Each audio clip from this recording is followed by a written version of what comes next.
Eh, di ba bulag ka, pre? Hindi pre, nawakan ko lang to. Baka sakali kasing gumaling ako, papagamot ako dito sa albularyo eh. Kinakapa ko rin yung mga litra, baka sakaling makabisado ko, mabasa ko na maayos.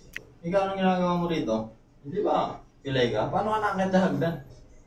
Eh, siyempre, alam mo, ikaw lang sigurong nag-i-ensayo magbasa dyan eh. Siyempre, ako rin. Paket-paket para naman, baka sakaling gumaling. Hindi, pareho na tayo dito, pre. Sana gumaling tayo dito pre. Sana tututok albularyo na sinasabi ng kaibigan mo eh. Kasi marami na daw napagaling na may sakit dito eh. Magaling daw mga balarin na. Kaya pagalingin itong mata ko pre. Ilang taon na ako hindi nakakita pre. Tayo mga, ano pre? Eh ikaw ba, ilang taon pa na pilayan? Mga 6 na buwan ng to ba? Gagaling yan pre. Itong mata ko pre, hindi ko alam kung gagaling to pre.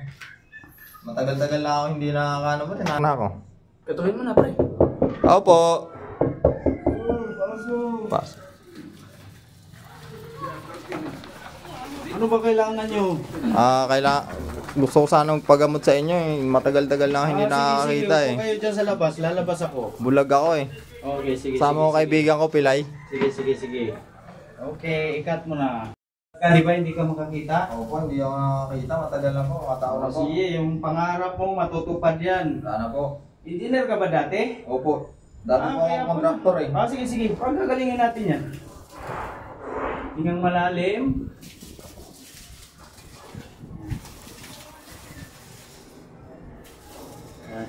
A few moments later. Tanggalin mo yung salamin mo. Tanggalin ko na po. Nakita ka na.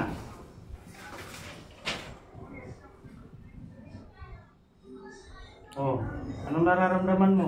Pre, nakakita na ako, pre! Lord! Oh my God! Oh my God! Wow! Ano? Dito masakit? Saan ba? Pilay mo dito? Ito lang? Opo. Ay, mali lang yan. Bahala lang, expert tayo dyan. Yan. Ganyan lang yan. Sigurado bang... Ay, nakakita. Ano, nakakita nga yung bulag eh. Ba? Aba, tumigas na to. Sakit nga. Yan. Talaga naman. Oh, try mo. Tumayo ka. Oh, anong nararamdaman mo? Sarap. Gumaling na. A few moments later.